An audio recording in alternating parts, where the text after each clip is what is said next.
Alien یعنی خلائی مخلوق. اچھا پاکستان میں خلائی مخلوق کا اور مطلب ہے اور اس سوال میں خلائی مخلوق کا اور مطلب.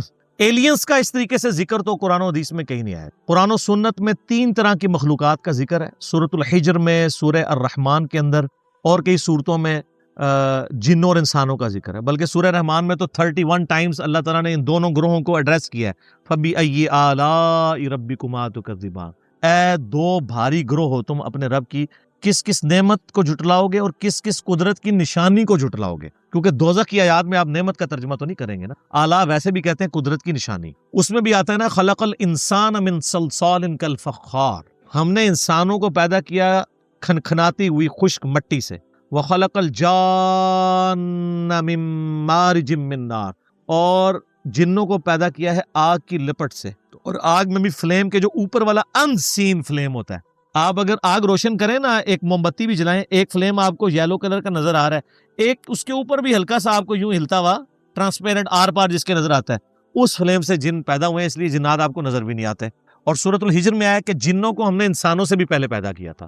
اور مسلم شریف میں حدیث ہے کہ اللہ تعالیٰ نے انسانوں کو مٹی سے، جنات کو آگ سے اور فرشتوں کو نور سے پیدا کیا. تو یہ 3 ذی شعور مخلوقات کا ذکر آتا ہے جن میں عقل ہے، جو اپنی مرضی سے کام کرتی ہیں. ان میں فرشتوں کی ایکسیپشن ہے کہ مرضی سے صرف وہی کام کرتی ہیں جو اللہ ان کو دیتا ہے، دوسرا نہیں. لیکن جن اور انسانوں کے پاس اختیار ہے، چاہے تو برائی کا راستہ اختیار کریں، خواہ وہ اچھائی کا راستہ اختیار کریں، وہ اللہ نے ان کو اختیار دیا ہوا ہے. پکڑ آخرت میں ہوگی پھر. اس کے علاوہ کسی مخلوق کا ذکر نہیں. لیکن اشارتاً سورۃ المدثر کی ایک آیت میں ذکر ملتا ہے جس کی وجہ سے یعنی محدثین کا، مفسرین کا یہ موقف ہے کہ اللہ تعالیٰ کی کچھ ان سین مخلوقات ایسی کائنات میں موجود ہیں جن کا اللہ تبارک و تعالیٰ نے اجمالاً ذکر کر دیا ہے، لیکن ان کی ڈیٹیلز ہمیں نہیں بتائی ہیں. یہ سورہ المدثر کی آیت نمبر ہے 31، اعوذ باللہ من الشیطان الرجیم. کافی لمبی ہے، جس میں وہ دوزخ پہ 19 فرشتے ہیں نا، اس کے کانٹیکسٹ میں اللہ تعالیٰ نے ذکر کرتے کرتے نا اس کو کنکلوڈ کیا، وما یعلم جنود ربک الا ہو، اور تیرے رب کے لشکروں کو اس کے سوا کوئی نہیں جانتا. یعنی اللہ کی مخلوقات کو اللہ کے سوا کوئی نہیں جانتا. تو کئی ایک مخلوقات ہیں. آپ وہ حدیث نہیں آپ کو یاد بخاری مسلم کی کہ وہ جو عقبہ بن ابی معیط تھا بدبخت، جس نے نبی علیہ السلام کے اوپر لا کے اوجڑی رکھی تھی، وہ جو بخاری حدیث میں، آپ مسلم میں بھی حدیث موجود ہے اور قرآن پاک میں اشارتاً ذکر ہے سورہ علق کے اندر ابو جہل کے بارے میں. ابو جہل نے ڈیوٹی لگائی تھی نا اس کی کہ اللہ تعالیٰ فرماتا ہے اس کو پیشانی کے بالوں سے ہم گھسیٹیں گے آگ کی طرف، ابو جہل کو، کہ یہ ایک بندے کو صرف اس لیے اس کے ساتھ لڑائی کرتا ہے، اس کو تکلیف دیتا ہے کہ وہ اپنے رب کے حضور نماز کے لیے کھڑا ہوتا ہے. بخاری مسلم میں اس کانٹیکسٹ میں ایک حدیث موجود ہے کہ ابو جہل جو ہے وہ نبی علیہ السلام نماز کی حالت میں تھے کہ وہ آگے بڑھا اس لیے کہ آپ علیہ السلام کے اوپر کو بھاری پتھر پھینک دے تاکہ آپ کو شہید کیا جائے، پھر ڈر کے پیچھے ہٹ گیا. تو بعد میں لوگوں نے پوچھا کیا ہوا، تو اس نے کہا کہ میرے اور نبی علیہ السلام کے درمیان ایک بہت بڑی کھائی حائل میں نے دیکھی، اور ایک میں نے پروں والی بڑی عجیب و غریب شکل کی مخلوق دیکھی، اور مجھے لگتا تھا میں ایک قدم آگے بڑھا تو یہ میرے تکہ بوٹی کر دے گی. یہ حدیث بخاری میں بھی ہے، مسلم میں. اب وہ مخلوق کیا تھی؟ اللہ کی مخلوقات ہے.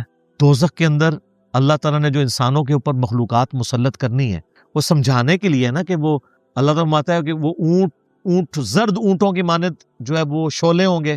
پھر اژدہا کا ذکر موجود ہے، سانپوں کا ذکر موجود ہے بخاری مسلم کے اندر. وہ اللہ کو پتہ ہے کون کون سی مخلوقات، وہ یہ والے سانپ تو نہیں ہے، یہ سانپ تو آگ میں مر جائے، وہ کون سے سانپ ہیں. تو اللہ تعالیٰ کی مخلوقات بے شمار ہیں. کوئی بندہ اس روئے عرض پہ آپ چھوڑ دیں ذی شعور کو، اس روئے عرض پہ مخلوقات سائنس نے آپ کو بتایا کتنی ہے.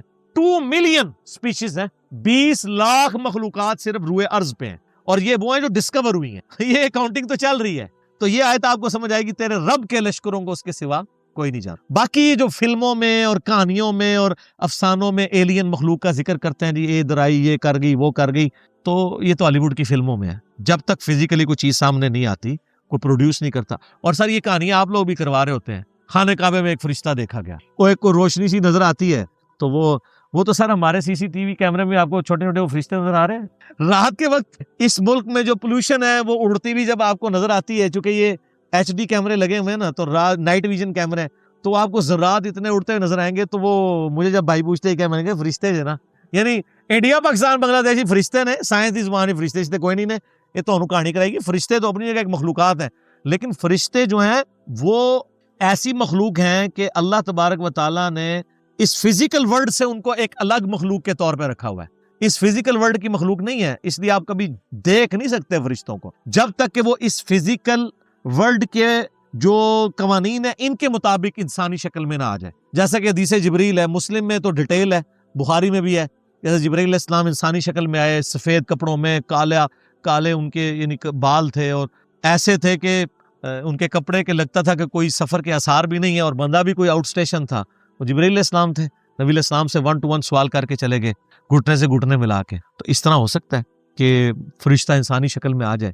باقی یہ جو لوگ دعوے کرتے ہیں نا جی فلاں کو خضر مل گئے، فلاں کو فلاں بزرگ مل گئے، فلاں کو فلاں یہ ہو گیا، تو ساری کہانیاں ہیں سر. یہ تو کہانیاں اتنی ہیں، اور مجھے دکھ ہوتا ہے اس وقت جب ہمارے مذہبی طبقے کی طرف سے یہ چیزیں کہانیاں آتی ہیں.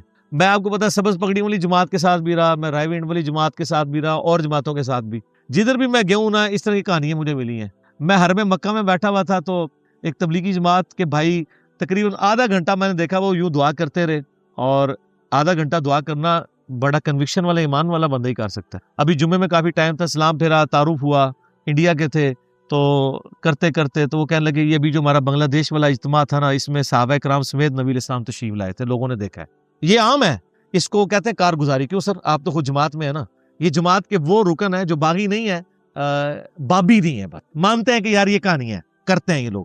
اور سر آپ کو بتاؤں، آپ سبز پگڑی والی جماعت میں نہیں رہے، وہاں پہ وہ دعوت اسلامی کی بہاروں کے نام سے چلتا ہے، یہاں کارگزاری کے نام سے چلتا ہے. اور اللہ معافی دے، یہ کارگزاریاں آپ کرسچنز کی جو جماعتیں نکل رہی ہیں ان سے بھی سنیں گے. کل کو یہ نہ ہو آپ کرسچن ہو جائیں جا کے. اور یہ کارگزاریاں آپ کو ہندوؤں میں بھی نظر آئیں گی. کتنے وہ لاکٹ کے اشتہار چل رہے ہوتے ہیں نا کہ جناب فلاں جگہ ایئر کریش ہوا، ایک بندہ بچا، اس نے وہ بھگوان والا لاکٹ پہنا ہوا تھا، تسی جناب وہ نالائن سی والے بیج بیچ دے ہو، وہ اپنے لاکٹ بیچ دے. تو یہ بائی چانس بھی تو ہو سکتا ہے نا.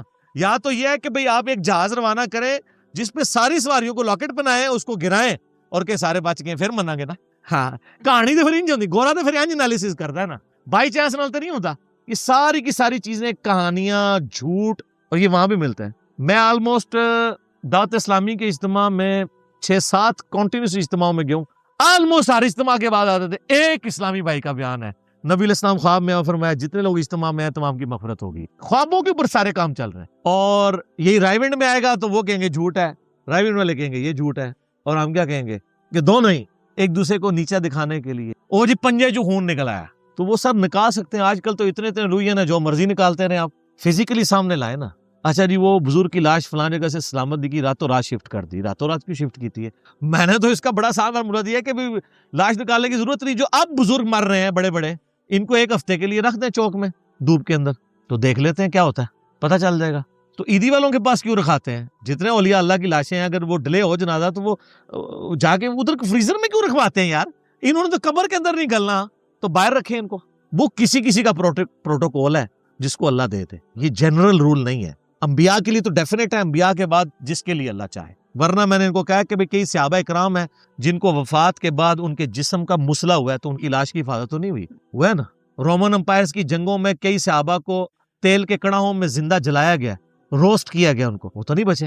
سر دنیا بقدر ایفرٹ ہے. اس سے بھی بڑھ کے ابو عبیدہ ابن جراح طاعون کے مرض میں مبتلا ہو کے شہید ہوئے. سر طاعون کے مرض میں انسان کی کیا حالت ہوتی ہے؟ جسم کے اوپر پھوڑے نکلتے ہیں اور پھر تعفن پھیلتا ہے اور اس کی تکلیف کی وجہ سے انسان مر جاتا ہے. اتنے بڑے بڑے پھوڑے نکلتے ہیں. اور یہاں وہ جنید جمشید صاحب جب شہید ہوئے ایئر کریش میں تو کہتے ہیں دیکھو جی کیسی موت مرا ہے یہ. تو میں آپ سے پوچھتا ہوں ان کو تو چھوڑ دیں.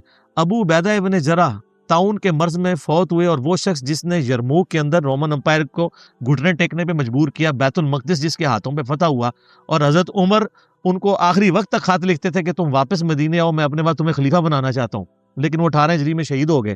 اور جس کے بارے میں بخاری مسلم میں حدیث ہے ہر امت کا کوئی نہ کوئی امین ہے، اور میری امت کا امین ابو عبیدہ ابن جراح ہے.